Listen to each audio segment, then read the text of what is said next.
Lucas capítulo 17. Assim como foi nos dias de Noé, será também nos dias do Filho do Homem. Versículo 26.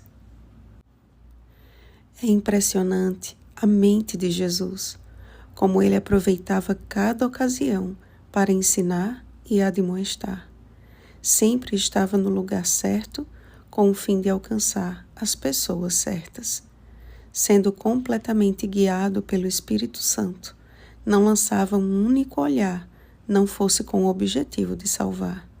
Contudo, seu ministério também consistia em dissipar as injustiças, repreender e apontar para a necessidade humana de colocar em prática os seus ensinamentos. Repreender significa advertir, censurar ou aconselhar com intensidade.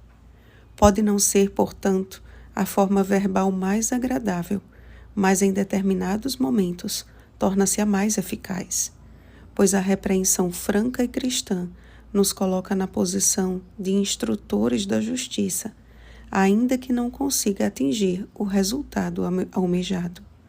A Bíblia diz que Noé foi um pregador da justiça e, mesmo diante da rejeição absoluta de seus conterrâneos, prosseguiu em fazer de sua voz um clamor tão alto quanto as batidas na construção da arca. Eu já ouvi alguns críticos defendendo a tese de que Noé foi o pior evangelista de todos os tempos.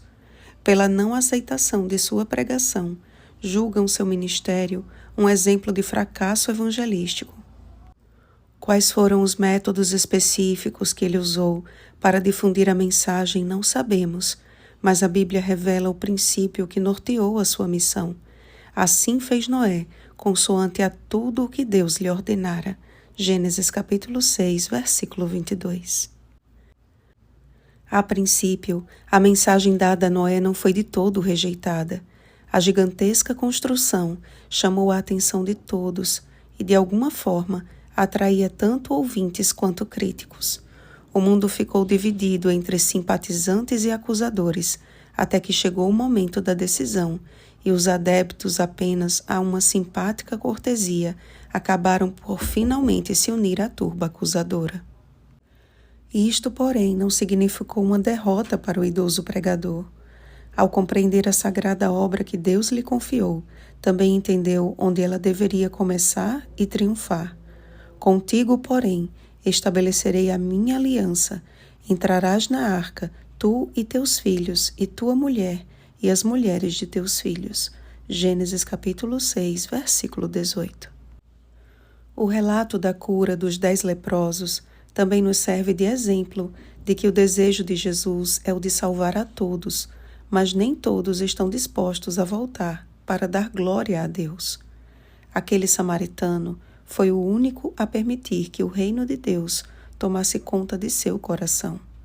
Os fariseus e os demais líderes judeus não reconheceram o cumprimento da profecia em Cristo, simplesmente porque seu coração estava endurecido demais para admiti-lo. Somos chamados para começar a viver aqui um prelúdio do que será o céu, e isso deve ter início em nosso coração e então em nosso lar. Tudo o que nos cabe como membros de uma família está descrito na Bíblia.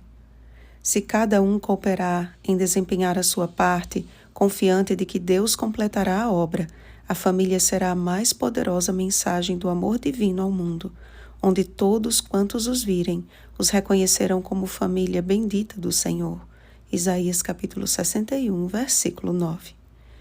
Diante de um mundo secularizado e cético, quanto ao papel fundamental da família na sociedade, uma família guiada pelo assim diz o Senhor torna-se um troféu nas mãos de Deus, uma prova inequívoca de que o plano original é o ideal e o único que pode oferecer um pedacinho do céu na terra. Entretanto, enquanto Noé foi um exemplo de sacerdote do lar, procurando manter sua família longe das influências corruptoras, Ló julgou ser capaz de conduzir a sua, levando-a ao olho do furacão. Tendo a oportunidade de fazer diferente, decidiu desviar-se da rota de Deus. A consequência disso? Sua família destruída e sua mulher um exemplo do que não se deve fazer. Em uma família onde o amor de Deus é o ingrediente predominante, certamente o perdão será o resultado prático das portas para dentro, que transbordará das portas para fora, não como algo forçado, mas como a ação do Espírito Santo no coração.